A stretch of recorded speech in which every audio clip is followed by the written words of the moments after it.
There we go. Now we're live. Let me just fix my mic here. One of those old school keyboards, huh? You got one of them thick keys. Yeah, I'm old school, Laura, as you know. You hear me tapping? There we go. Now we're good. There we go. Now we're live. You remember you click the comments there so you can see people. I know, I'm on it now. It's only yesterday. I haven't got dementia just yet. Coming probably, but hasn't come just yet.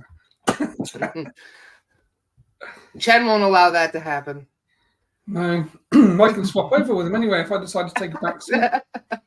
In fact, that's what I should do. When I go to the dentist next, I'm going to say, you can experience the dentist, and I'll basically check out. That is hilarious. Could you? I'm going to do that next time at the dentist. I'm sorry, but that's one of the funniest things I've heard in a while now. Yeah.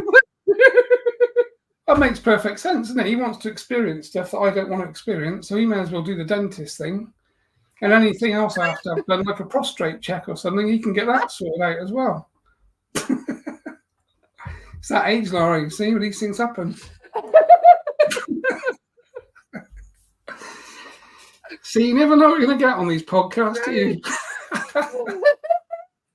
That is hilarious. Wow. I can only... Well, Chen, you missed being a human. Here's a dental appointment. Well, I don't suppose Chen got a prostate check in his day either. Not in the 1600s. That is so funny. You never know what they were testing and checking back in the 1600s. Yeah. I'm pretty sure it wasn't prostate then. Oh, that is so funny. There's quite a few ideas, isn't there? Really? I imagine Chen's cracking up over that too. I imagine. Yeah. You know how he loves us laughing so much. He does like the whole laughter thing. I mean, we do it every day. I've been sat with Jono. We were sat in this hotel today, actually, obviously, which is quite nice. And there's quite a lot of quite nice people there, not like us, clearly. And we're obviously sat talking and laughing and stuff. And you can tell those sort of people don't tend to laugh too much in their day-to-day because obviously they find it slightly unnerving that we're sat both laughing away about stuff. You know, well, like you really, that's what we do, isn't it? So it raises the vibration of yourself and the space around you. Very important to laugh. And that was the whole point, actually, having that conversation today with the venue we're looking at for the next SRA in-person session. We want to make sure that we basically have exclusive use of the whole thing, because we know how awkward you get when you've started to get that high buzzy thing happening. So we thought if we kind of have exclusive use to it and put a marquee outside, then we can be doing all sorts of drumming sessions and, you know, other kind of retreaty stuff at the same time that during the day we're doing the training. And that way everyone kind of, there's no noise pollution from yourself and everyone else, basically. Yes, high vibe people can get a little noisy.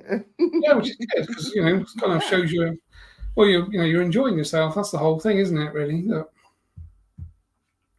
I'll never forget the last night that we were in class. We were all up. None of us wanted to go to bed because we all knew we were gonna be missing each other to the next day.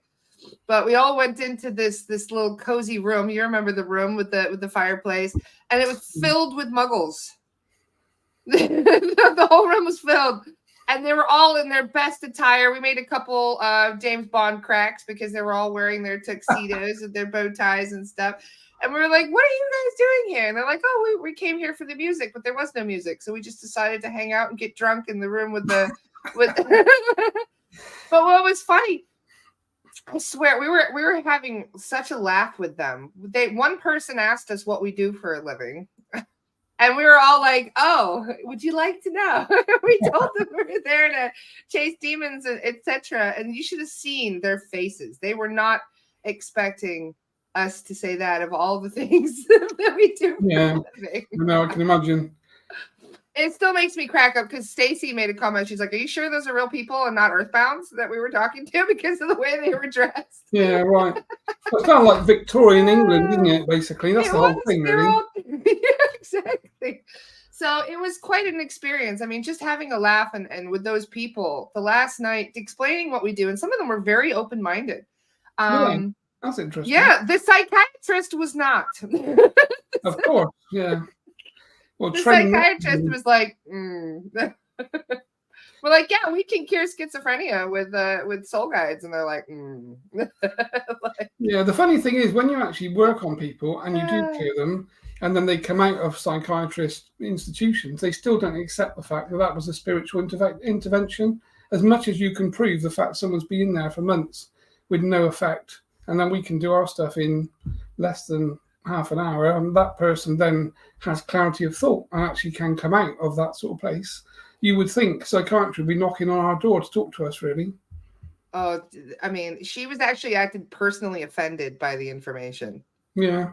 But then, of course, that's the system, isn't it? They've been programmed by their training and adopted the system's approach. You know, they're in the matrix, aren't they? So it's of no big surprise. And that was the problem that Terry always had, to be honest. He was, trying to fight the corner for this sort of spiritual intervention, but knocking on the doors of all of the people that have been pre-programmed by the matrix, and they're in it, aren't they? So it's, kind of red pill, blue pill thing. Yeah. Well, she can still help us with the aftercare. Like therapists come in handy for the aftercare. That's helping you to get your thoughts in alignment and helping you get your emotions under control and identifying your triggers and helping you to work out all that stuff. But when it comes to chasing away the talkers that people hear, and all these voices that people hear, they are unfortunately very ill-equipped to handle that portion of it. And of course, they'd be attacked if they did as well, remember, because we obviously do, don't we? So, as you know. Psychiatrists do get attacked. My dad had a chair thrown at him once. Did he? Yeah, right. Yeah. Right. Mm-hmm. Isn't it interesting, Laura, that you think your family ancestry is following this whole mental health kind of thing through yourself and obviously your father? Just that your view is very different. My sister is a muggle, a complete muggle, absolutely disbelieves anything. She thinks I'm a complete crackpot, but she's helping special needs kids. She's a special needs teacher. So she is kind of doing her own thing. She's helping the kids who are dealing with a lot of mental health stuff. Yeah. So everybody kind of, we all have our own little approach to things. But I know my dad is having a laugh right now from the other side, considering how much he can now see of the problem that he couldn't see from before. Of course. And it is that thing, isn't it? If you're in a certain reality, then clearly you can't see out of the reality because you're in that reality. And if that's been your upbringing and your childhood and your programming and your parents and your cultural overlay, then there's no way you can see outside of that, because until something happens to you or you have a spiritual experience, then you won't start looking in the other direction. And I was that muggle, really. I'm quite happy to hold my hands up and say, I'd have looked at yourself and probably everyone in this group as complete and utter, lunatics 25 years ago, because I was kind of that muggle. But, when you go through a spiritual awakening, then it changes you, because you obviously realize there is something you have to understand and look at and stuff. And most of my family still think I'm crackers. Well, not my direct family. I mean, the kids have grown up with it, so they kind of know that this is what we do. But, obviously parents and grandparents and, my mum's brothers and sisters and stuff, they're all still in Muggle land and, kind of quite happy there as well, really. I would say ignorance is bliss. Yeah. Sometimes, anyway. Sometimes it's not always so blissful. But there is, a large amount of people who are starting to wake up. There's more mediums than ever before because of this, changing frequencies and awakening that's kind of spreading across humanity. I think there's more open-minded people about spirituality than ever before. Yeah, and this is like a massive growth area, really. If you look at kind of what's happening, we're kind of not leading, obviously, in that way, but this whole SRT, removing clearer energies and entities and things, has been around for a long, long time, going back to the 1900s and before, obviously. But now, because of the information and the internet and things, we can actually propagate the information to so many more people. And that's the whole point, isn't it? Is to get people doing this stuff, because it changes everything for everybody, which is the key. But obviously, it's not that easy to do. And I think, John and I obviously met today, as I was speaking to you earlier, and we were talking about the course and some of the, the lessons learned and things for us, which we did learn quite a lot of things from you and other people, obviously. But, one of the things was, we did kind of express that this isn't that it's not that easy a path to walk, because it can be quite lonely and it can be quite difficult, and you probably will get pinged, as will people in your family and stuff. So, I think we talked about it on day one. But until you've kind of been through the whole thing, which obviously you have now, you realise that, you know, it's not that easy to do this work, really. And certainly doing it year in, year out, you are at the negative end of the shovel, so to speak. Because there are some nice things that you can do if you want to do spiritual niceness. There's lots of nice modalities and things you can do. But SRT and clearing and talking to negative stuff and removing it is obviously the kind of far end of the wedge, really. I don't know. I find it exhilarating personally. Well, I like it because that's what I do. I think I've been desensitized my whole life to the normal mediocre stuff. So now when I'm getting into this, I'm like, yeah, at least this is interesting, you know? Like, well, this is a challenge, isn't it? You know, like you've been part of it now and obviously seen the way people are working and different practitioners are doing things. And it, you know, it is a kind of, it's daily not the same. So you're never going to get the same thing twice, which makes life a bit more interesting. And there is that challenging aspect to the work and obviously the way that we do things, which you know, I quite like. And, you know, part of the reason I teamed up with Jono, because he's the same. We both like to get in and get down and dirty with stuff, really. So it's, you know, if that's your personality, then this is like the perfect thing to do. yeah. And there's a lot more that happens behind the scenes, you know, what the soul guides are doing when they're doing these clearings. That's one of the things I wanted to ask Chen about today, was a little bit more of their perspective about what happens while a clearing is going on, because we see so little of it. Nothing at all, really. Yeah, we see nothing. They're just like, yeah, you got to go. And that's all we really know. We don't know, because time doesn't exist either, too. And so it could be that, you know, it happens instantaneously on our side almost, but on their side, they could have been wrestling with a reptilian for 8 hours. You never really know what they're dealing with on their side. No, I think that's a really good point, because, you know, obviously I've thought about that over the years as to, is there actually a kind of spiritual battle happening in the way that we see battle, you know, two people kind of, you know, fighting against each other, or is it a very different, you know, thing that happens basically, which, yeah, I think it would be quite an interesting question to ask, actually. Because I haven't actually asked that question myself. Now you've floated it, because I just said to Chen, you know, well, I haven't really been that interested in what they do. More about just them doing it is my kind of space. So we're working through clients, you know, we're doing the work, we know it works. 80% of the time we know it works. So we know that is the kind of stats and stuff that obviously we've been working on for years and years and years now. So for me, it's just this day-to-day of just keeping people clear and clearing people. And, you know, it's been, well, in fact, I was talking to Jono today, and, you know, there's a couple of, well, both of us actually have had quite a sad story, really. So both of us have had clients in the, you know, in the very near past, as in the last couple of weeks, that have sort of committed suicide, basically, in one way or another, that we've been trying to work with. So it's, you know, we were sort of talking about it, and it is, you know, it's not great when you're kind of talking to the parents of people that are having problems. And, you know, we obviously can only do what we can do from our end of things. And it's not, you know, it's not a kind of guaranteed given that if someone's hearing voices and they're feeling suicidal, that we can resolve that problem. We do resolve the problem quite a lot of the times, but there's obviously going to be cases where other people have got complicated lives and complicated things, and, you know, they end up doing stuff like that. But of course, it's just a sad conversation to have with someone that you've been working with. I know, you know, well, that's what John I'm talking about, is that there is a side to this that we don't really talk about on these podcasts that we probably could do to talk about, and that is the negative side of some of this, really, is that, you know, if we don't do things, or we can't get to people fast enough, because I'm pretty sure that if we can get to people fast enough and work with them often enough and get them to follow the guidelines and the techniques that we use, we can make a massive difference and stop that sort of thing happening. But if you come in at the very last minute, then obviously your hands are tied, really, it's difficult. And if people are taking substance and doing hard drugs and that kind of stuff, then you're not dealing with someone that's mentally capable to be able to follow the things that we want them to do and to work with us, which is, you know, that is the sad sort of aspect of it, really. It's very unfortunate that, you know, so many people are feeling this way right now. And one of the soul guides that I asked about this is they're saying a lot of people are leaving right now, that they're choosing to leave because they can't handle the shifting frequencies, and a lot of souls are leaving because they are, I hate to say it, but almost like holding down the vibe, you know, And so they're like, all right, we'll come back later after things are slightly different. It might be easier for me when, you know, society isn't as fucked up as it is, when there aren't as many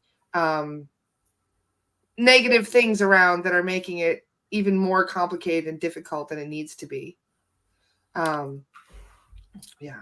Because that's a good point, Laura. If you look at it really from the way that we see things, so everything for me is vibration in my sort of understanding from Chen, really. So we see things as people and people's circumstances and all that kind of stuff, where you live. But if you start thinking of everything being a vibratory frequency, so if you live in a negative part of a city, then the frequency is low in that space. So all the people that live in that space will be attracted to that place to live, probably because they're low frequency. And then low frequency entities and discarnates are also can be attracted to that frequency for those people.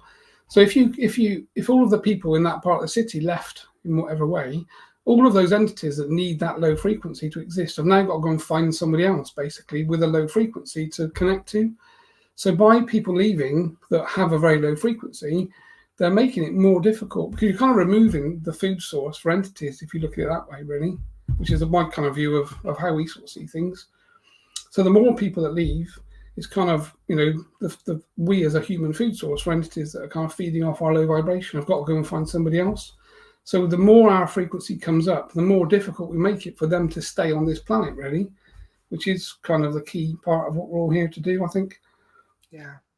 And I do find it interesting, though, how much they're pushing people to do this. I nearly lost someone I love very, very much this week to those thoughts. And we checked her, and sure enough, she did have a level 2 and a level 3 on her. And yesterday, somebody contacted me for an emergency clearing for a friend of theirs that was very suicidal. And we found 3 level 3s attached to her. Yeah. So they really are like, they're trying to goad us into self-harm more than ever. It seems like that they're really pushing people to take their lives too. So it's like they have a vested interest in this somehow as well. And it makes you wonder, like, why they would be trying to convince their own food, you know, because if you're attached to somebody, why would it's just hard for me to understand why they would be trying to convince their own food to take its own life, you know? Well, I guess that's the thing, isn't it? So you sort of think about the way that we kind of live. So we go into a restaurant, we get a menu, basically. So we pick the things that we like the most or desire the most from that menu because the menu's full, effectively. So you know that you can have any of the things that you like. So if you like lobster, you can buy lobster. If you like chicken, you get chicken type thing. So I guess from their point of view, obviously, when someone takes their own life and commits suicide, the amount of fear and adrenaline in their blood, my understanding, is absolutely off the scale huge. So to them, that is like an intoxicating drug, basically. So that's what these entities are looking for. Their best kind of menu choice is someone that's just about to commit suicide because they're in such a low negative vibration and fearful and adrenaline, that kind of thing. So you can kind of see it from their perspective that as long as there's enough people to then move to the next one, you know, you kind of get the best thing on the menu, and then effectively you get another menu and you go and find someone else that's, you know, in the same state with low vibration, mental problems, all that kind of stuff. So you can kind of see how it wouldn't be a big problem as long as there's enough food source, really. Food for them to go around. Yeah. What happened? Do you know what happens to somebody like that? Do they get basically turned to an earthbound then through the confusion and this despair that they're feeling? Yeah, quite often when this happens, I mean, I've obviously been through this quite a few times, as you can imagine, and it's kind of a bit stressful because obviously you're dealing with parents normally that are obviously in, you know, a very emotional state. But then we basically check the child that obviously committed suicide and make sure that they generally are earthbound because obviously they were in a very, you know, angry, negative mental state to do that in the first place to themselves. So normally it involves a conversation with the spirit of that person to explain that, you know, they've obviously ended this incarnation of their life and, you know, we need to move them on. But then, of course, you get the family asking you to start to message, and this is the bit I've sort of sidestepped now, really, because I used to years ago, as a medium, you know, you'd give the message back to the parents from the child to say, yeah, I'm okay, moved over. And then the parents want to know why they did it, what happened, was there anything they could have done to stop it happening? So as a medium, you kind of find yourself in this very emotional place, and it doesn't stop because the parents can never get enough questions answered. And of course, the spirit is more than happy to answer the questions. But you're the guy who's kind of in the middle, moving the information from spirit back to parent and back again. So therefore, you kind of get dragged into this very negative conversation. So basically a while back I kind of stopped doing that. I would just say, yes, I'll talk to the spirit, we'll move them on, I'll check with Chen to make sure they're on the other side and they're okay. But that's kind of where my bit ends, really. If you want to enter into dialogue with, the person that committed suicide, then you need to find a different medium to do that, because it's not what I'm here to do, really. I'm here to just clear stuff. So that's kind of that's what I do. Yeah. But and of course there aren't many mediums that like to do that either, because it's not a particularly positive place. Yeah, it's really heavy and emotionally, just painful for people who aren't even, I hate to say it, but a lot of us are very empathic. So when we try to help somebody, we end up getting too close to the problem, and then we end up with attachments too, because we're being emotionally affected. Well, that's the problem. Yeah, that is the exact problem, that when you put yourself in that space, your vibration is going to end up in the same sort of vibratory state as the people and the situation, and you've got to then be able to pull yourself out. And of course, if you do it once, it's fine. But if you're doing it day in, day out as your job, your job becomes a very negative job to do. And we're trying to be positive, and we're trying to make change and do positive things in the way that we work. So that was part of the reason I sidestepped that kind of aspect of this work, really, because as much as we have to sort of face up to the fact it happens, and Jono was obviously clearly quite just affected by that experience, but this is it, it is what we do, isn't it? Yeah, absolutely. And I really do feel like a lot of this is coming to a head right now. One of the things I do plan to ask Chen is about these emotional things that are happening right now all over the world. There's just so much of it, and it seems like it's almost designed to keep the vibration low. And it's like they're trying to counteract what we're doing. Yeah. Yeah. I think that's the thing. I mean, I've been doing this like 20 odd years. So, as you can tell from the grey hairs and stuff that there's a fair bit of, you've been through this path, but I've never seen it so negative as it is now. I've never seen, I said to Jono today, I said, we've never dealt with so many people in such levels of negativity. So it does seem like things have drastically got worse, really. And whether that's the vibration of the planet, or whether it's the people controlling the planet, or the entities that are here, or all of those things together, there is definitely at the moment a very general negative level that we need to bring up fast. Which is, like you say, is probably why so many people are leaving, really. Yeah, they just can't handle it right now, and it's understandable. Do you have any advice for somebody? Let's say they can't afford a clearing right now, or they are somewhere that they're unable to organize one. What would you recommend for somebody that has an attachment that is putting these negative thoughts in their head? I think it's just a case of reaching out. I mean, from our perspective, obviously, all of us that are trained, myself, Jono, yourself, there's got a group of us behind the scenes now that are doing work. So, never let the cost isn't a conversation that we have. Obviously, we charge to do the work that we do, but, we do plenty of other things. I mean, the reason I ask is I get about a dozen people a day telling me they're having these kind of thoughts. And many of them say that they can't afford a clearing. And so I've been doing pro bono cases for 3 months. Yeah, I think you could spend your whole life. That's part of the problem, isn't it? This is why we need more people, really, because we do. We desperately need more people for this work. We'll never run out. No, and I think while John and I were working through some stuff today, and we were talking about some next steps and where we're going, and we're looking to connect with the the kind of PTSD soldiers. Is we're quite keen to get connected to those sorts of people, or the organisations that help those people when they come back from war, because obviously they've all got attachments, they've all got discarnates with them, lots generally, they've all got curses. If they've been in Afghanistan, in some of those places, the locals use cursing as a method of doing the things they do. So most soldiers have got a whole raft of negative stuff if they've been to an active war zone that we obviously can work with and help. You also get earthbounds who are really angry because they died in war. You also get demons who are basically energetically profiting from it, because, I mean, that's one of the, and I hate to say it, but you also have ETs that are also using it to energetically benefit themselves, and to, I have no doubt that whenever we have a massive battle, that there's some kind of a demon or some kind of reptilian or something that is there energetically siphoning from the people who are going through that experience. Yeah, I mean, the number of people we get, on a daily basis that are active, coming back from active war zones and stuff, that are having a whole rafter of problems and, PTSD and mental problems and psychotic stuff and suicidal thoughts and tendencies. And you can guarantee, like say, if we look at a kind of battlefield from a psychic perspective, in the way that I would see things, you would see a raft of entities of all descriptions and types that are negative and low vibrating in that space, because that's where they feed off. Obviously, they feed off low vibration. And then if you look at all the soldiers that are going through the most intense fear a human can experience, that is all being, kind of augmented into their emotional body, their etheric body. So when they come back after they've been to these places, there's no way they can integrate into normality, because they've been through and seen such things that you don't forget the things you see, do you? So the things that they're seeing with their friends and, people, being blown to bits in all sorts of different ways and stuff. War is, a very negative place, therefore will attract the most negative entities to be in that place. So, you can kind of see that's why they call it the theatre of war, don't they? Because it kind of is like a show, really. But the things that they're feeding are obviously very negative.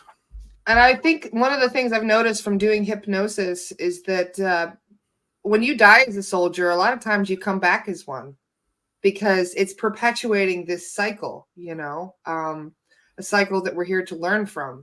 And so unfortunately, a lot of people, you go to war and then you die in war and then you come back again, and then you go to war and then you die in war and you come back again. And there are people that have been doing this for generations and generations and generations, going back all the way to Roman times, if possible, even further. So it is almost like a cycle that we are trying to break. That is, it's like this tit for tat, eye for an eye kind of thing that has been perpetuating this pain and suffering for so long. And it did give me, though, some comfort. I remember last time Chen came on, I asked him about Gaza, because so many people were dying. And he did say that there are good souls too, that there are good spirits that go to these battlefields to help. Like when people, like, for example, when a bomb gets dropped and there's a whole bunch of people who die instantly, a lot of times they don't even know they're dead, because they died so instantaneously, they don't even realize it. They're just kind of standing around in the street looking around going, what is happening? So it did give me some comfort for Chen to explain that there are angels and soul guides and other beings that go to these places that help those souls who are stuck as an earthbound, as they say, in these places. Yeah, exactly. Well, yeah, it's like I think it's like a cleanup crew, isn't it? That's Chen's terminology, basically, is that, again, if there's negative things happening, the light side will be there in whatever capacity to try and do the things that they need to do as well. And this is why, it's why we kind of do what we do, effectively, because the beauty of this work really is that you don't have to be physically somewhere to do it, because it's time. There's no time and space. It's energy and energetics, which is why we can sit at home and basically do things in every country around the world.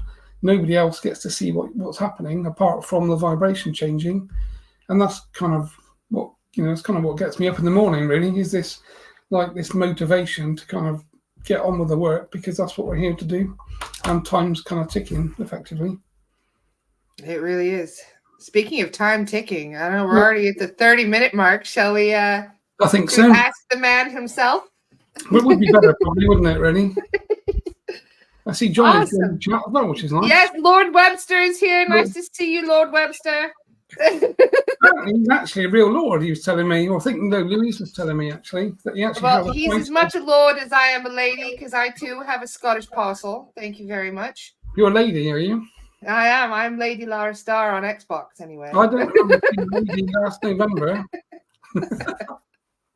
You didn't turn up in a big sweeping white dress, did you, with a little neck thing on? I do want to announce, though, I'm very happy to hear that you have your surgery planned, Jono. I had a giggle with Andy. Andy told me that you have it scheduled for March 20th.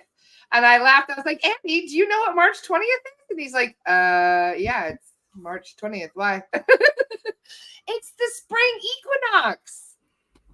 So leave it to a pagan druid to have his surgery on the spring equinox.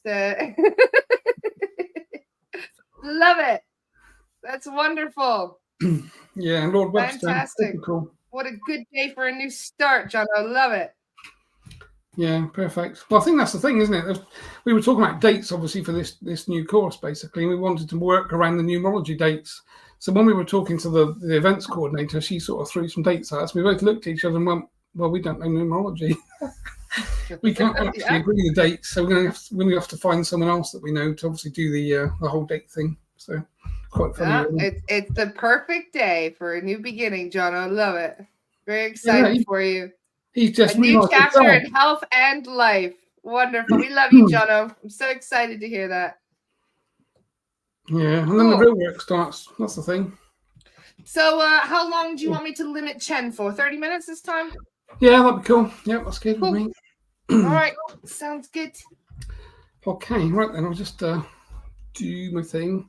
You can pretend you're a dentist, if you like. I'm going to ask him about that. Laura, the dentist. Right, okay.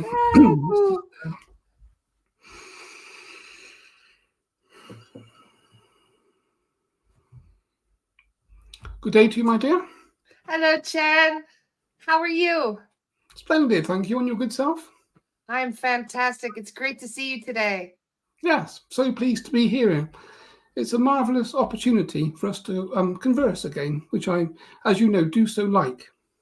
Yes, absolutely. We're very excited to chat with you today. Things are getting very exciting down here. Yes, things are hotting up, are they not? Yes, they are. Yes, definitely heating up right now. So a lot of people had some questions, but I picked some of my favorites. I hope you're ready for some giving us some good insight. Of course, I will do my best, as always. A lot of people are wondering what we can do to prepare for the changes that are coming this year. Do you have any suggestions? Yes. So which changes would you be speaking of? Because there's obviously quite a lot of change happening. The energetic changes. We'll go from there because we have noticed there's a lot of solar flares going on, a lot of energetic shifting, a lot of people starting to notice new gifts within themselves too. So yeah, so basically, as you say, the energetics entering the planet, not only from solar flares and such like, but energetically from inside the planet that people sometimes neglect to understand, is that planet Earth has its own ecosystem. And of course, therefore, it has its own vibration. And that vibration basically is centered around the core of the planet. So what happens inside the planet at its core makes its way to the outside. And of course, this affects all of you that dwell on the outside. Bearing in mind that there are many entities that exist inside the planet too that have an effect. So there's lots of things happening in lots of different dimensional frequencies and vibrations around planet Earth. So humans tend to think of themselves as being the only living entity, if you like, that exists and relies on the planet. But there are so many more other vibrations, entities and species that also exist in the space that you know as planet Earth. So these changes are quite monumental. And there's a lot changing from an astrological perspective, as I'm sure you're aware. There are planets coming into the vibration of your solar system that basically push and pull on other planets. And of course, the space in between the visuals that you see is changing. So people talk about that as being the black dimension, if you like, the space in between the visible. So the visible things that you see is just a tiny fraction of what actually happens in matter, in time and space. So there's lots changing on planet Earth. And change, of course, is continuous. It's always happening and things are always changing. But what's happening now is basically this, what people term as a clearing, if you like. So the vibration has come up quite significantly. We talked of this, of course, before. So every body and everything that can't exist in that lower frequency of vibration will either find it's very difficult to exist or will basically elect to leave in whatever way. Now, this is happening not just from a species perception, from the human species, but you'll notice different parts of the planet, the fauna, the trees, the vegetation and plant life also is changing. So if you actually do some research, you'll see that scientists are noticing there's lots of change happening in different places with the actual planet's ecosystem, not just the species like yourself that exist on the planet. Does Yes. that answer that question for you, my dear? We definitely did notice a lot of changes happening with Gaia too, so that's not surprising. And also with humans, one of the questions, actually, this is a good timing to ask this question since we're talking about change. This is kind of a controversial question, but it affects a lot of people, so I'm going to ask it anyway.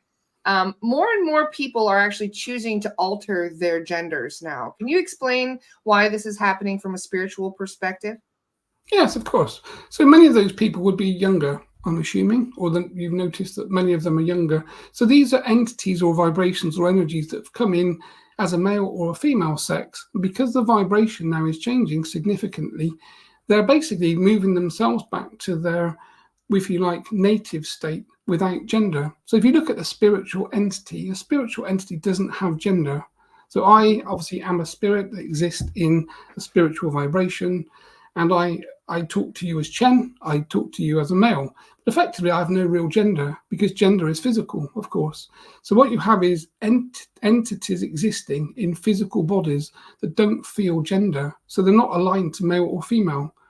And this is where you're starting to see some of these odd things happening. Of course, the media don't really help because they actually encourage younger people to become transgender or change their gender, and that's a different conversation. But generally, for a number of people now, the actual spiritual carrier, the spiritual intelligence inside the physical body doesn't feel or have gender.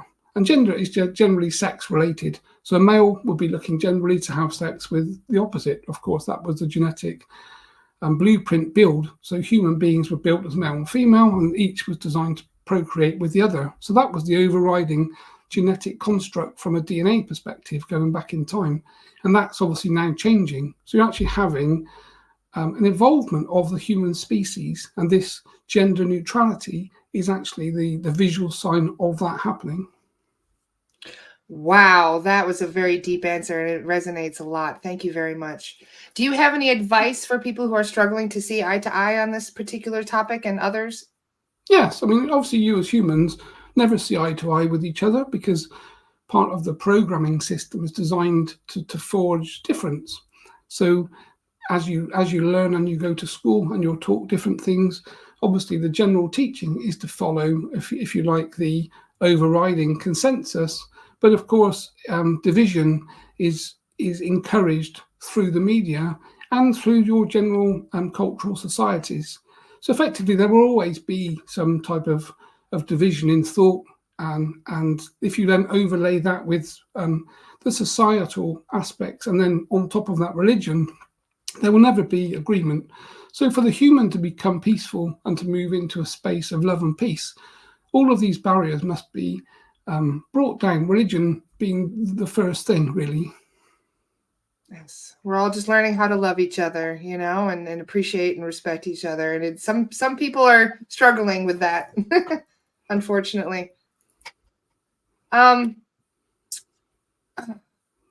What can be done? This is affecting one of several people, actually. What can be done for children that are dealing with addiction, especially to things like television, video games, and electronics?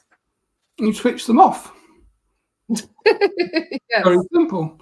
Of course, this, I mean, again, the addictions to technology is obviously part of the negative agenda. So if we look again at the polarization of entities here on the planet, clearly there are negative entities that are in control of most governments and government substructures. And then you have a positive inversion, if you like, and those you see in different places. So again, there's always been this pull and pull between effectively good and bad from a spiritual perspective. So the negative aspect has encouraged the evolution of technology because, of course, technology is a very good controlling tool. So if you look at 100 years before the first mobile phone, let's say, was invented, there was no real change or traction from a technology perspective. Things moved quite slowly, if you like. And then as soon as the mobile phone was invented, technology now has gone from mobile phones that used to be a weightlifter to carry because the batteries were so heavy to tiny things that you put in your pockets that everyone has. And now, of course, the mobile phone technology is being integrated into society, into your vehicles, into all of the technological gadgets that you all carry. So technology, if you like, is driving, or part of the agenda from the negative side, to drive this split in society. So you have society, the youngsters moving into tech, and then you have spiritual people that are generally older, that have been through divorce, been through crisis, been through pain, been through emotional trauma. People of an older year tend to find spirituality because of their experiences. So this is the fraction that we kind of see. And of course, the tech is the cherry and the carrot that's being used to tempt the younger generation. And obviously, from a driving perspective, integrated tech into the human body, this transhumanism concept is the next thing that the negative agenda will try to encourage people into, if you like. That resonates. That's something we've definitely had on our radar for quite a while now. And one of the things I'm curious about, how is this technology affecting things? Doesn't it create portals and that sort of thing where lower vibe entities can come through all this technology? It's designed to do that. So the technology has been provided by off-species intelligence, basically. So if you start to trace back where this technology first comes from, you'll tend to find it comes from the military primarily. And of course, it's the military that have connections with off-species entities that are providing and jump-starting some of these technologies and providing the ability to take the human species along that path, if you like. Yes, absolutely. What can we do to kind of thwart this from happening? Is there anything we can do to stop portals from forming from this tech that we kind of essentially have everywhere nowadays? Or are we just kind of at the whims of this technology? And like 5G, for example, I have noticed that several people who are getting repeated attacks are very close to a 5G tower. Is that part of the reason why? Yes. So 5G obviously is a frequency of vibration. So the mobile phone signal that the mobile phones use to communicate with their base station, and obviously as part of their technological network, is 5,000 gigahertz, the same as 3G was 3,000 gigahertz. So as you increase the frequency of vibration from an EMF perspective, of course, that makes things like portals easier to open. And of course, it causes more decay from the human species. So if you put a human person next to a 5G transmitter, and then put another human person next to a 2G or 3G transmitter, you would see that the people that are closer to the higher frequency suffer the most negative effects from that frequency, because of course, effectively, it heats up the cellular structure of a human being. So if you're holding a 5G phone to your head, that phone is talking to a base station somewhere miles away, potentially at 5,000 gigahertz. And of course, that creates heat inside your head as the signal passes through you. And of course, that makes the molecular structure vibrate at that frequency of vibration, causing heat. And after a time, that obviously will then cause disease. So cancer or brain cancer would be the expected conclusion. Wow. And this is probably why you're seeing so many people having tumors of the mind, of the head, or inside the skull, because of course these frequencies of vibration are extremely negative to people. Is there anything that we can do to protect ourselves from that? Does orgonite work or crystals or anything like that? Yes, so like everything, there's always everything that's developed, there's always a counterbalance. So orgonite, obviously in itself, as you know, will help. But basically distance, if you can distance yourself from the tech as much as you can, that vastly changes the amplitude of the signal that passes through you. So if you're using 5G phones, or you need to use 5G phones for your job or the way that you work, keeping them as far away from your body whilst you're using them or whilst you're talking is obviously the first thing to do. Making sure they're connected to Wi-Fi. Wi-Fi has a lower frequency, lower amplitude of current. So if you're using your phone on a Wi-Fi connection, it's talking to some type of tech device closer to you than a base station that's miles away, and therefore the phone is working at a lower amplitude or voltage. So of course it's not as bad for you. So just thinking about what the phones and what the tech are doing and how that affects you, because of course if you continue to speak on the phone and use devices in your room that are all radiating you, your physicality, as much as you may put things around like crystals and orgonite, the the technology is going to have a physical effect to the human body. And this is why so many people are finding that they're anxious and they're depressed, and they don't understand why they feel so down or they feel so tired all the time. So fatigue and tiredness is the first sign that you're spending too much time around electromagnetic radiation, basically. So trying to spend time in nature, away from cities, away from places that are very condensed from an electromagnetic perspective, is obviously a good thing to do. It's very hard to get away from that here in the States. They got towers every mile or two nowadays. They're everywhere. Even out in nature, it's hard to go somewhere where you don't get a signal. Yes, of course. So again, if we look outside of the box slightly, so if we work on the concept, there are entities that exist in your vibration. Those entities can exist in radiation, whereas the human being cannot exist in a radioactive environment. So we could say that the planet is being changed to suit some of these lower level entities because they can exist.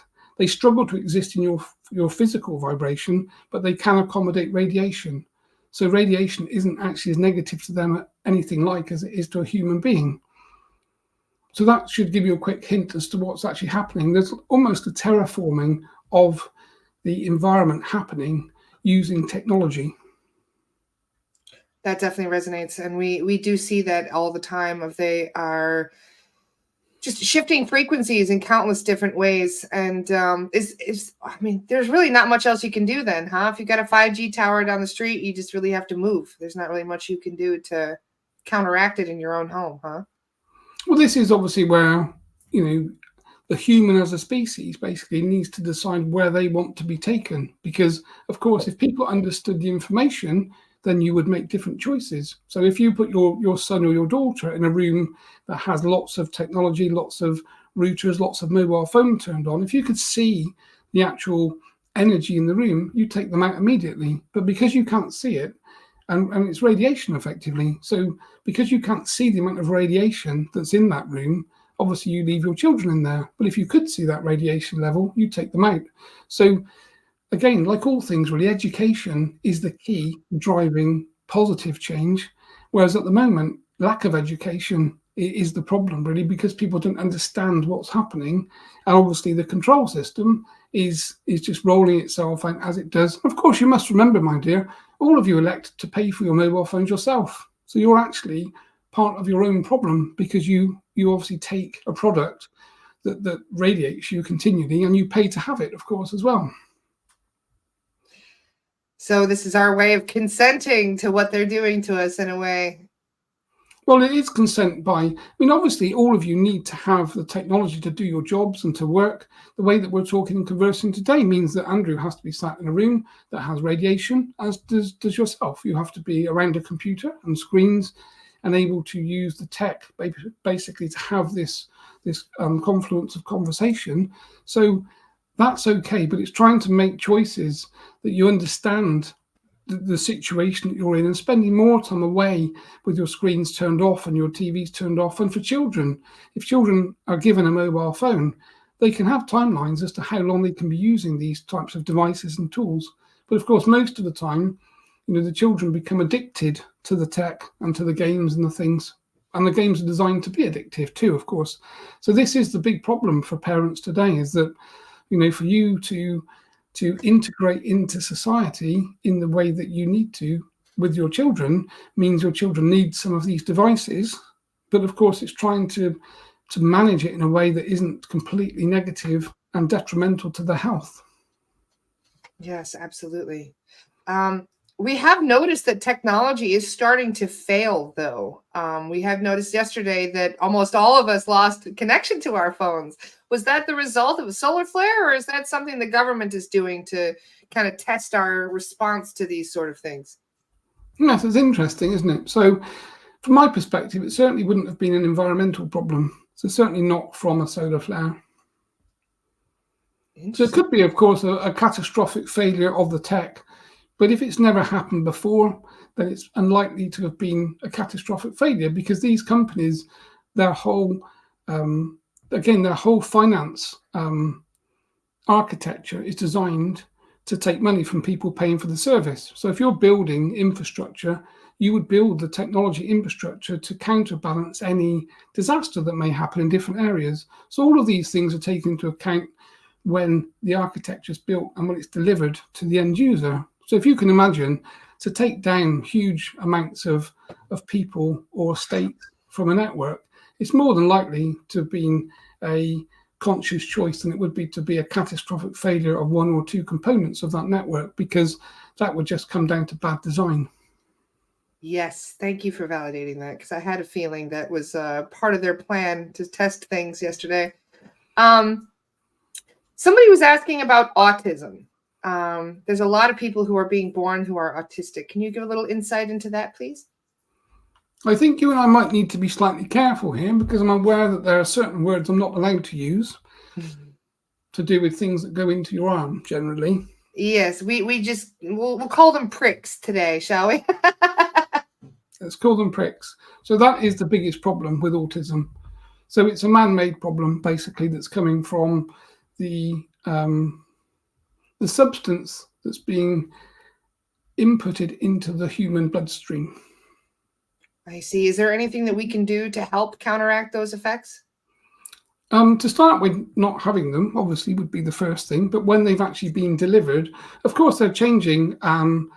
Again, they're changing the genetics to a certain degree, but they're actually basically causing disease of cells, but in the mind. So it's the actual brain, the cognitive aspect that's being affected by that substance that's coming in that causes that particular problem.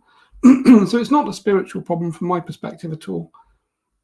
Interesting. It's toxicity, if you like. Toxicity would be the word that we would pick to use.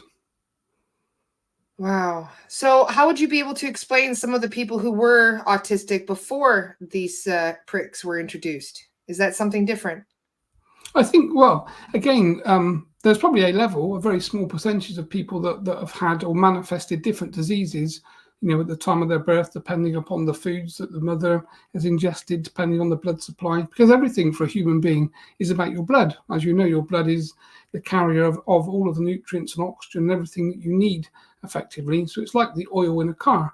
So you're basically as healthy as your blood is. So if you eat food that's contaminated and toxic, that ends up in the blood, which of course affects the health of every organ, and then of course of the mind, the blood-brain barrier too. So the blood is the key thing to keep clean. So people that have autistic problems, again, looking at some sort of chelation type diet using carbon and those sorts of things that starts to pull out heavy metals and those levels of toxicity would be the first place that I would start to look. But of course, there's always going to be different types of diseases that people have or are born with, depending upon how you match. So again, different people from different cultures have children. Sometimes they're not a very good fit, and sometimes problems come up when you start to cross cultures. You cross black, white, brown. Different people have different genetics, and sometimes the genetic matching isn't good, which then causes some of these diseases and problems. Yes, that resonates greatly. Thank you very much for clearing that up, because that is something I've suspected for a long time. And we're always gaslighted whenever we come up with those suggestions for people. So thank you for validating that. One of the questions I wanted to sneak in today while we still have some time is, we would like a closer perspective of what you experience when you're doing clearings on people that are dealing with attachments. For us, we don't see anything. We don't really know what you guys are doing. So can you give us some insight as to what you might expect to see as a soul guide that is doing a clearing? Yes, it's a very good question. I think, my dear, I don't think that question's actually been prompted before, to my recollection.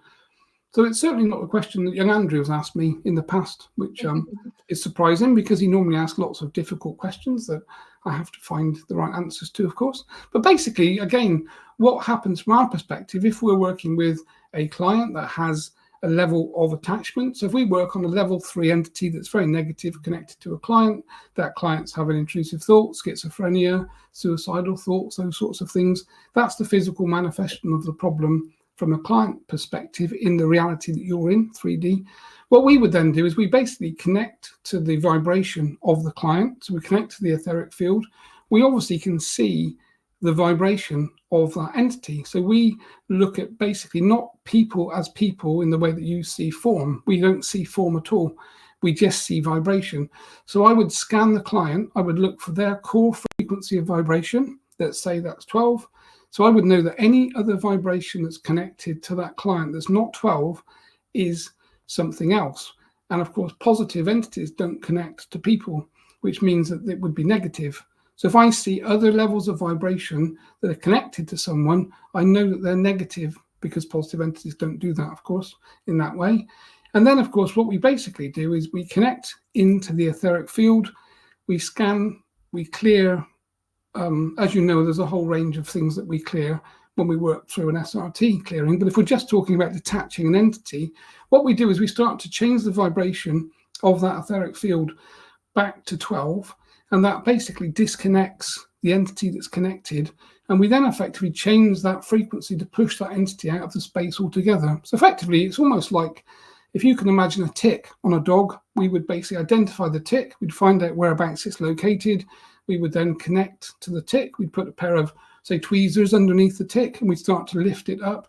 And as that tick lets go, we basically harness that vibration, and then we basically pass it into a different dimensional frequency that's not part of this planet. So there's no fighting that happens, there's no sword work, there's nothing battle-like in the way that you may see things in your religious scriptures, etc. It's basically purely a vibratory change that's happening, but we have a team of entities working with us that orchestrate that.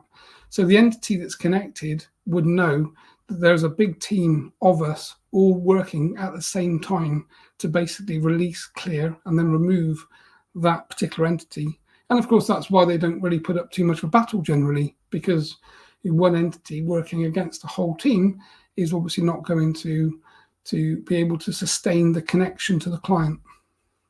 So they basically get deported to another dimension, for lack of a better word. Yes, so basically, so the same way that if you have a criminal, you basically apprehend the criminal and then you put them in a cell that has steel doors and stone walls that they cannot get out from, we basically move that entity into a different vibratory, effectively not a prison, but a different vibratory space where they still exist, just that they don't have access back into this realm and this vibration and dimension. So they can't come back into Earth, therefore they can't reinfect any other people effectively. Because otherwise, of course, transmute them energetically to help them, like, shift from being a negative entity to a positive one? It's not what we do. Generally, everything, again, has a vibration. So if we come back to that concept, so a negative entity is vibrating at a low frequency. So it can't suddenly become positive because it says, I'd like to be positive. So it's going to be negative. So unless that entity is worked on and works on itself and then effectively works through a series of the same way that you would counsel a person. So if you have a criminal that's killed someone, if you put them in a cell, they're a criminal, they're in a prison. So if you let them out the next day, what's changed? They're still a criminal. They still have the same thought process. They could still go and kill somebody else the next day. And just because they tell you that they're recovered or they've changed their general idea, you wouldn't believe them because there has been no conscious change. So we have the same with entities. Entities lie continually because of what they are and what they do. So you can't believe anything that they tell you. What we look at is the vibration. And if the vibration is low, they're cleared from this dimensional space because obviously we don't have the resources and the time to effectively try to convert them into being good entities when they're effectively essentially bad, because they'd have to change their vibration instrumentally in a huge way to become positive. And of course, that won't happen overnight effectively. So when, let's say, for example, somebody has what seems to be a repeated attachment where they, like, let's say we clear a level 3 and then a week later we come back and there's another level 3. Is it the same one or a different one of a similar vibration? So if we're working in the way that we work, the way that we've trained with SRT, it will be a different vibration. So every time one's cleared and removed, it's removed from that dimensional space. So it can't come back. There is no opportunity for the same entity to reattach. But of course, if that person's vibration is still negative, or the thought form is negative inside them, or they're doing negative things, substance abuse, that type of thing, then of course they're broadcasting that level of vibration. So they're probably going to attract something back into themselves. And this is where young Terence used to have the concept of the paramedic idea, that we would turn up, we would clear someone and give them the opportunity to start making change in their life. But of course, if they don't make change in their life and they continue to do the same things that they did before, potentially they end up in the same situation. And this was always the big problem with the model that young Terence and myself and young Andrew were working with, is that there were only 3 of us for a long time, obviously, and I was learning to do this myself, and I was attracting and building a team from a spiritual perspective to do this. But of course, from your human side and human perspective, there hasn't been, and still probably yet isn't, enough people with the right understanding to do this aftercare concept. Because in theory, every client that you work on that we clear should then be placed in some type of aftercare facility, if you like, whereby they're talked to about their choices, the experiences they've had. Everyone's vibrating in a low frequency because they've been through traumas and pain generally, and then they use substance effectively as some type of self-medication, but of course it makes things worse. But of course, for someone to go through the process of aftercare, a timeline is required that's normally going to be quite long. And of course, that person isn't physically able to go somewhere and go through that process because they have families, they have jobs, they have things to do, and you have the geographical constraints. So this was always the big problem for young Terence with the model, that the clearing of someone is the quick and easy part. The aftercare is always the difficult part of the process. Yes, I can definitely see that. We have noticed that there are quite a few reptilians who are actually on the positive side, who are looking to help us recently. Can you give a little insight as to why there's so many that are switching sides? So when you say switching sides, so well, everybody seems to think reptilians are bad, but now we're starting to realize that there may be more positive ones than bad.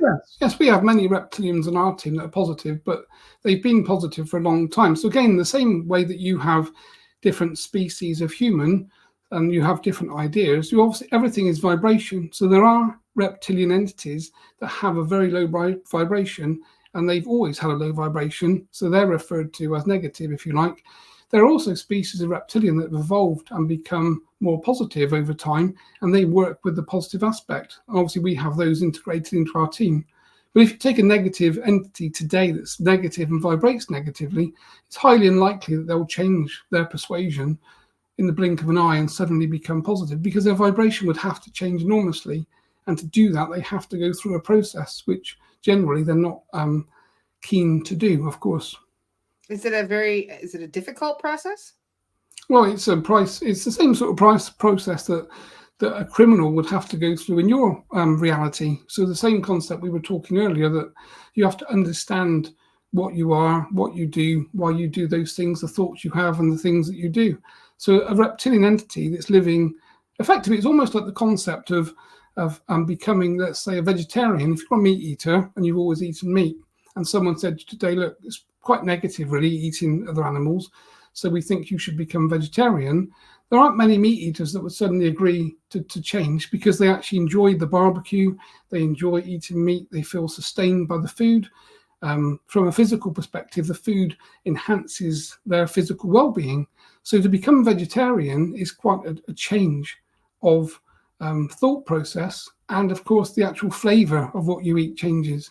And this, of course, is the key thing, is that negative entities existing in that negative vibration, they're existing on fear, pain, and trauma, in human emotions. So if you take away those human emotions that they've existed on, suddenly they're not using that substance to exist on anymore. So they then have to try and connect to or find effectively an alternative vibration to exist in that's positive. So it's like a complete massive change that has to happen. It's not just a blink of an eye change, if you like. Does that make sense, my dear? It makes perfect sense, and that was a great analogy. Thank you. That really drove the point home. Thank you. Well, I guess I have one more question, and this is a question from Andy, kind of, in a way. Oh, no. We're wondering, you do like to have human experiences every once in a while. uncomfortable experience, like something like a dentist exam or something like that for Andy. He wanted to know if that was something you would actually subscribe to, him checking out for something uncomfortable and checking back in once it's been completed. Yes, well, that's an interesting conversation, one that I'd expect him to basically propose. But of course, he's chosen to have the human life, and therefore he must have the negative experiences of that life, because I wouldn't want to take that teaching experience away from him. Oh, I'm sure you wouldn't, Chen. Thank you. Well, of course but of course, I'd rather watch and laugh. I'm sure you would. Because I must find humour too. We all have a personality, so I find things quite funny myself when things happen. And all of your spirit guides, soul guides, are watching you all the time. And when some things are happening in your life that may be difficult, or situations, you find yourself in funny situations, you can rest assured that your guides will be smiling and chuckling to themselves. I will keep that in mind. Thank you very much. We love you, Chen. We appreciate all the insight, and I look forward to seeing you tomorrow during the Chen chat. Yes. Can you give us a little insight as to what that chat's going to be about for those who are just new joining this? Yeah, so we're going to cover as many things as we can. Obviously, from my perspective, and you know yourself, we've had this conversation, this concept of mass healing is something that's very dear to my heart, and it's something we're working on behind the scenes. So creating a vibratory, positive experience and a healing for people in groups, in mass, is what is the key part from my perspective. So that's what's going to be happening behind the scenes. Everyone that's on the call will basically be visited by a member of our team that's growing vastly by the day, effectively. And we have some very well-known energies working with us now that obviously will remain nameless to a certain degree. But obviously they're overseeing and watching what's happening. So this is basically, again, the second revisit of us as a spiritual entity connecting to people en masse in group and performing a level of healing, primarily again of the heart chakra, because the heart chakra is the key place that you find love. It's the key chakra that houses all of your emotional trauma and negativity. So clearing that vibration is the key to starting the starting point for people to start to feel better and happier in themselves and find themselves responsible for their own choices, etc. So there's an aspect of that. Again, I'm looking to talk about this year ahead, what's happening, what's coming, the things that you can expect to experience, some of the things that you need to think about in terms of your geographical location, situation, how you live. So we're going to cover, again, a big array of conversations, and no doubt, my dear, you'll take us off on some side shoots as well yourself. Yes, always for fun. Yes, which is good. And this is the point, is that we want people to smile, we want people to be positive and laugh. Whilst there's a lot of negativity happening in the world, if you just turn the television set off today and you turn off all of your media, you wouldn't know there was anything happening at all. You'd have no idea. If you go and speak to some of the native species in Africa that have no tech, and you ask them what's happening in the world, they'll say everything's wonderful, because they have no concept that any of the negative news that the media broadcast is happening, because they have no access to it. So just remember, your own reality is what you lock yourself inside. So turn off all of the negative reality and your reality becomes positive. Perfect advice. Thank you so much, Chen. Okay, my dear. Well, I will say good day. I will look forward to our conversation tomorrow with much humour, fun, and positivity, of course. So I will hand young Andrew back, who's now here itching and waiting in the wings, which I like to do, of course. As you know, I like to keep him on the hop, because when we swap over and I have the ability to take control of his physicality, I could keep him out of it for quite a long time, which can be quite fun. Yes. But of course, you guys have a very wonderful relationship, I'm sure. Yes. Well, he keeps me on my toes, my dear, I can assure you, and hopefully I keep him on his. Without a doubt. Thank you, Chen. Much love. We'll see you tomorrow. Okay, good day to all.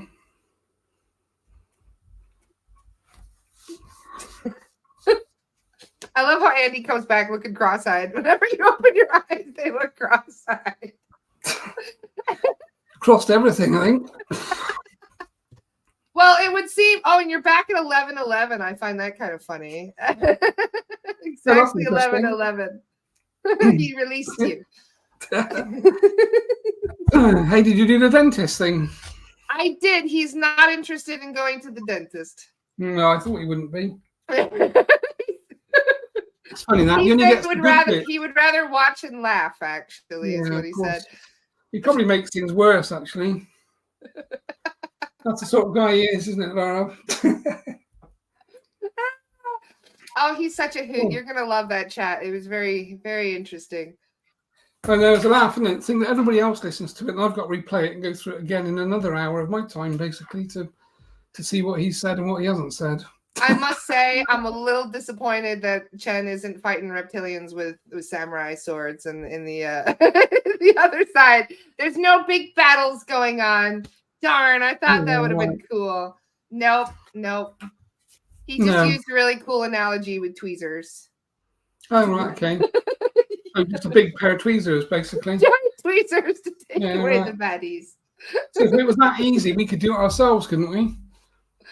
Well, I did go over to my mom's yesterday, and it was really cool because my mom has, we were talking about the pricks, what. And my mom, she doesn't listen to me as much as she should. She got 2 of them. And so she has been having some adverse effects, with vertigo and things. And so I connected with the soul guides yesterday, and I asked if there's anything that is causing this problem. And they said it was the thing. So I went there and I visualized, I was doing like this thing where I was I don't know why, but it popped up in my head as like a thick black cord that was wrapped around her arm. And I had to like rip it out. I could actually see it in my head. It was really weird. Yeah, and that's the cool thing, isn't it? Of course, the guides use the kind of, the visuals to show you something that isn't probably what's happening, but that's how you're being shown it because that means something to you, which is quite cool.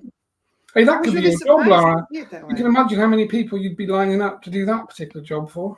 Well, you remember what they said because I think it was during the first Chen talk or something, my hands were like on fire. They were sweating like crazy. And I remember asking Chen and he goes, they're tuning me for psychic surgery. And I was like, oh, oh, cool. And so that's literally what I did yesterday. I could feel it. I could feel my team working with me through my hands. It's a very strange feeling. It's almost like your hands get tingly. Yeah, you can't feel them, basically. I always feel when I put my hands on them, they just go... Like when you're sitting on your hands for a while is what it felt like. And your legs as well. So we're going to do 3 days, basically, of the next course of teaching psychic surgery. Because I said to Johnny this morning, we were laughing about it. I said, actually, it's easier than teaching SRT because with SRT, we need to have a medium and a facilitator, and mediums need to be connected to their guides and all that stuff. So it's you need someone who's been doing it for quite a long time to be good at doing that.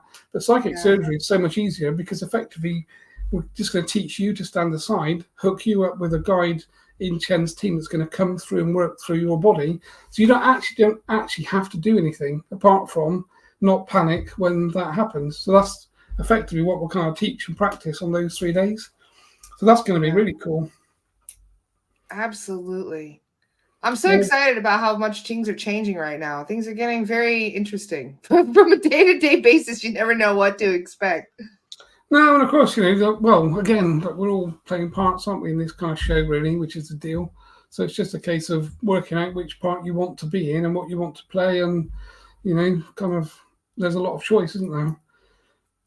Yeah, absolutely.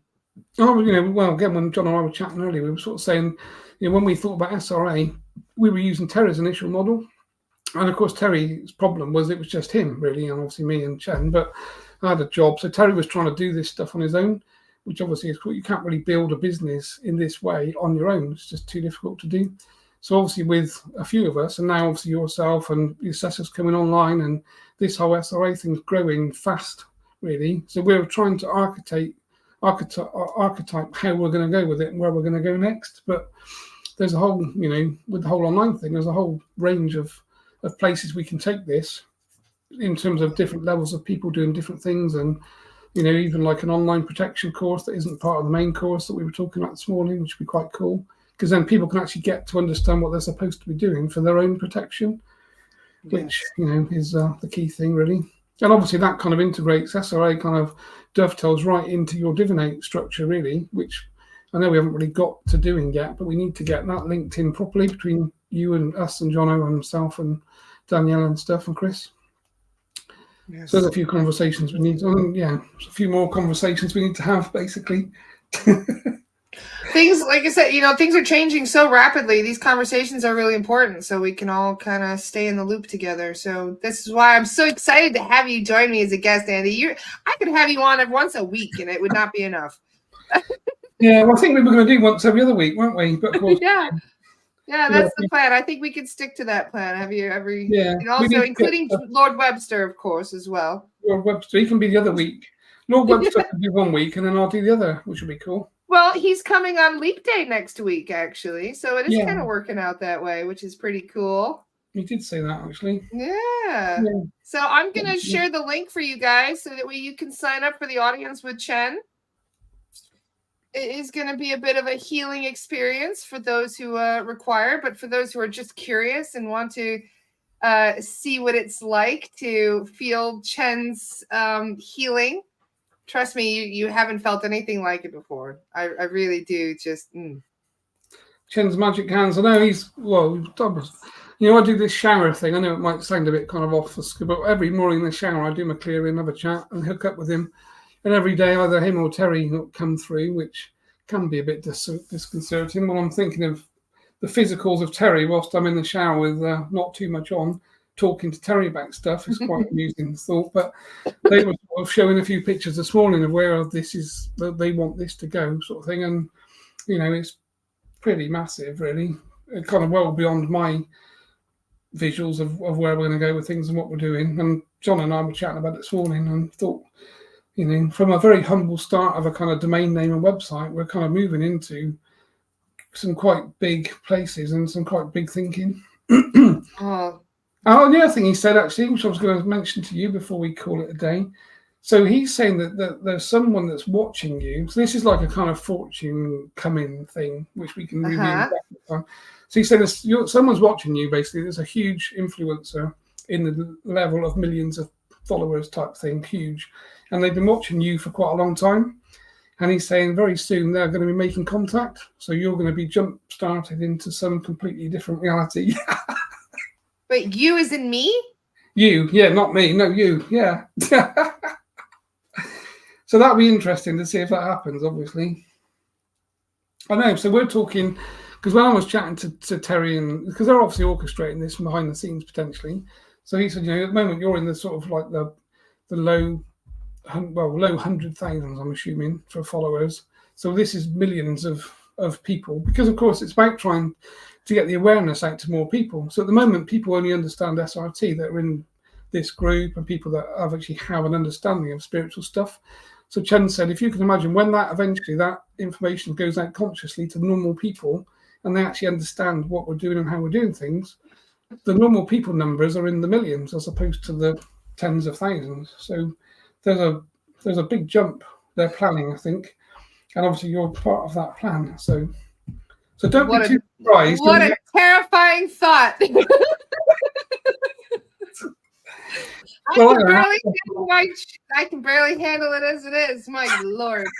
I picked myself and he told me, I thought, I can't wait to tell Laura. Because obviously, whilst we laugh about these things, when you're used to certain numbers, it's one thing, isn't it? And, it's John and I now just feel like we've just come up for air from October when we met you, really.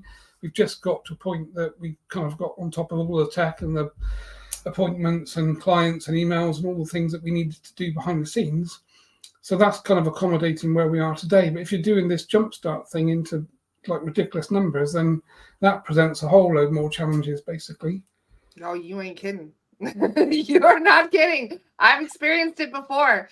Many of you guys don't know this. My most viral article that I've ever read was read by over 80 million people. It was called "Cannabis Cures Cancer and the Government Knows It." And you don't even know the amount of shit I got for writing that article. When 80 million people, this is one of the reasons why they changed the Facebook algorithms, I'm pretty sure, because of my article. Really? Because the algorithms I had 182 million reach on the Facebook page, The Mind Unleashed, that I built. Wow. And yeah, and then as soon as my article went mega viral, it reached 80 million people, and then the traffic just boom plummeted. Yeah. We went from 80 million reach in 1 week to having 1 million, and then having 500,000, and then it just kept dropping further and further every week until it was almost gone. So they just change the algorithm and take that out of the of course. So that's why I'm like, you know, I have been given that much attention before, and it's not really fun. Well, this is the thing, isn't it? And nobody even knew who I was back then. This is different with my own face out there. Well, everyone's got their comfortable place to be, haven't they, really? And when things change, things become uncomfortable for a time until you get used to that. So this step change that Terry's talking about is kind of like 100-fold of where you are today. So of course, John and I are going to run the other way as fast as we can, basically, and just leave you on your own. Well, as we've learned, we're never on our own. We have quite a team and spirit that's cracking the whips as we go. Well, we're all just kind of pawns in the game, aren't we, basically? Yeah, I know. And I hate to say it, but this is why boundaries are always important, even with spirit guides, you know, to tell them, whoa, Nelly, slow down just a little. Yeah. Because that's the thing, isn't it? That, they're architecting what's happening from a spiritual perspective, but you still need to be able to, kind of adapt to that from a physical, human day-to-day thing and change and go with it and manage, the physical stuff, which isn't ever their problem, I guess. That is what kind of becomes your problem. I mean, a little while ago, I said to Chen, I'm knackered. He said, well, just take a day off. It's like, oh, right. It's that easy then, is it? Why didn't I think of that? That's kind of what we're up against, isn't it? That's why I needed that trip to South Africa, and all I did was spend the days walking the beach, picking up trash and seashells. Yeah. So, but that's my idea of a vacation, so that worked for me. Yeah, and of course that's quite a grounding thing to do, isn't it? Because you're connecting back to nature of the sea and just chilling, really. And this work can be quite hard, obviously, mentally to do day in, day out, week in, week out. And obviously, you're in that same space, so we all kind of need our time away with families and friends and, chill and kind of detach, really. And run away from 5G, apparently. He gave us quite a lecture on the 5G damage today. Yeah, I know I got told that because I went to buy a new phone a little while back and Chen said, no, not that one. I said, well, what's wrong with that one? He went, 5G. I said, yeah, I know, they're all 5G now. He said, no, buy an old one. So where is it? Somewhere here. What's the one Chen actually recommended a different phone. That's interesting. Chen recommended I buy a Sony Xperia from 2014, basically. That's my phone. Really? Yeah. That's what I use. Interesting. Yeah, 2014. Because it has a lower frequency? Yeah, basically. And of course it runs Android 9, not Android 12 or whatever the current version is. So of course it doesn't do half the things I could do with it to do. Like you can't scan a QR code and make it work and do stuff like that because that wasn't out back in 2014, basically. But obviously, from a carrying it around with you and being with you all the time thing, I've also got like a little pouch that I tend to use somewhere that probably it is on me actually. So when I use my phone or carry it now, I put it inside this kind of little kind of. What is that? It's an American product actually called SYB, Shield Your Body. So it's a pouch that you drop the phone into. And one side of it is protected from EMF, effectively. So that front side, EMF still comes through. And the back side that you have on your belt or in your pocket, it's got like a kind of barrier. So it's protecting the EMF from your body. So it's shielding you completely.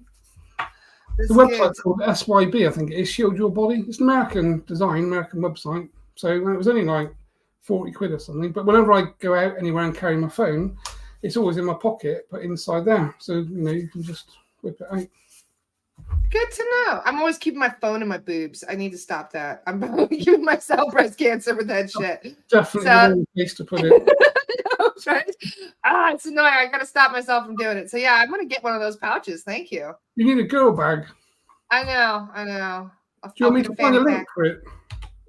Yeah, that'd be cool. I'm a pretty good Googler. I'll find it either way, but yeah. Yeah, I think it's called FYP. Oh, there we go. Yeah, shieldyourbody.com. Shieldyourbody.com. I'll get one. Yeah. I know, Eric. I'm working on it. We're all a work in progress. Well, they sell a lot of things like grounding stuff. Also got a pillow basically that's a pillow case with like a little connection that you plug into the socket in the room, and it grounds you basically. So when you're lying, your head's on it continually. You're grounding yourself. So Oh, that's here it is. Thanks, Daniela. quite There good. you go, guys. Yeah. Cool. Good stuff. And Daniela, you sent me the thing, didn't you? Yes, you did. Of course, you did. You're so Well, we could do, Lara, we could do like Chen's top 10 phones to buy or something like that, couldn't we? Chen suddenly becomes a mobile phone advocate or something.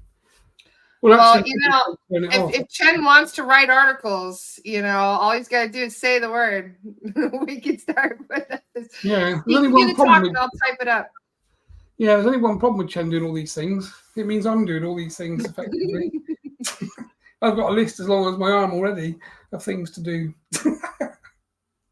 Which is good, of course. Curious, like actually, it doesn't work that way, does it? Because when you're checking out, when you're sleeping, it wouldn't work to have Chen check in, would it? When you're out, because your body isn't resting. It's your body that really needs the rest, and it's not resting when Chen is in, is it? No, that's the thing, really. And he did say when we first agreed to work together, he said this will cut your life short.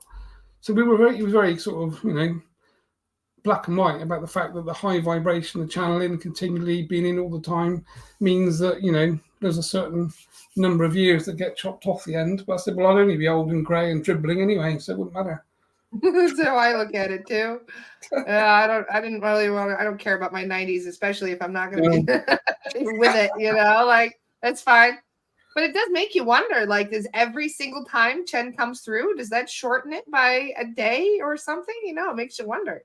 Well, I mean, I remember when we spoke yesterday, Rob said I used to sweat. But he didn't really kind of explain it in that I used to sweat. I was literally soaked. My whole T-shirt was totally soaked, top and bottom, front and back, under my arms. Literally, every time I channeled, I'd have to change my top and have a wash sort of thing. Whereas now when I do it, I just get, sort of wet under my arms effectively because it's just a bit of heat.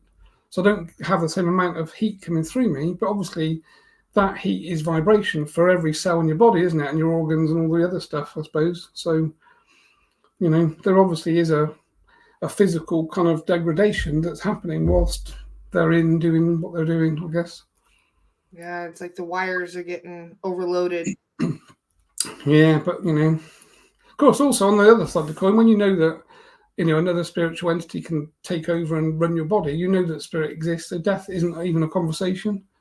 So I don't have a problem. I don't have any fear of dying at all because kind of go through that most days, I suppose, really. Yeah, exactly. Yeah. Well, that's certainly, who was it? Who said it? I just saw the comment. Andy, you're doing all of this for the greater good of humans, Miss Kimberly. That's very kind of you. It is. But we're all here doing what we do, aren't we? Everyone's doing something. Because that was the other thing Chen said years ago. Just by being here and walking on the planet, your vibration is changing the planet. So every one of us that stays alive, we are making change, basically. And if we're thinking positive thoughts and we're moving our vibration into a positive place, then we're making positive change with every single footstep. So everywhere you walk, someone walks behind you. And if your footsteps are higher than theirs, you change them, basically. And that's kind of what we're all here to do, I guess. Yeah, absolutely. Well, I'm very much looking forward to the Chen chat for tomorrow. It's going to be a lot of fun. For those of you who missed it earlier, here is the link for the Chen chat with Andy tomorrow. That's going to be at 2 p.m. Eastern. I believe, though, it's 7 p.m. your time in the UK, yeah? Yeah, something like that. I think it's wonderful. Well, today, let's see, at 8:30 p.m., we're going to have Daniela interviewing Liara Covert, who is a shamanic psychotherapist, a dreamwork specialist, and a breathwork guide. So that is at 8:30 tonight. Do not miss it. It's going to be amazing. Liara is going to be teaching a breathwork course Sunday night in the paid membership as well. And Laura Whitworth will be joining me tomorrow morning for the podcast. So we'll have a wonderful conversation about hypnosis and entities and all of that tomorrow as well. So that'll be a lot of fun. Hey, that was something I was going to say, Laura. Like, it'd be quite good for me, you, Jono, and Laura to have a chat because obviously we're doing things in the same way but differently. So that would be quite a good podcast, I would think, really. Absolutely. 100%. And I really like her approach too. It does take longer. It takes about an hour to do a clearing. But she does tend to like transmute the energy and convince. But this is also why I wanted to ask Chen. You'll see during the chat today, because Laura does manage to transmute some of these energies. You know, she will actually sometimes be able to convince them that they are from the light and to kind of switch sides. So it's an interesting perspective. But Chen had a really great analogy today about entities, and I'm sure you'll enjoy when you watch the replay, Andy. It was very helpful. I'll be after my tea. Yeah, exactly. And I'll sit I there was and wrong think, about "Oh, the no, time, by the way. It says it's at 6 p.m.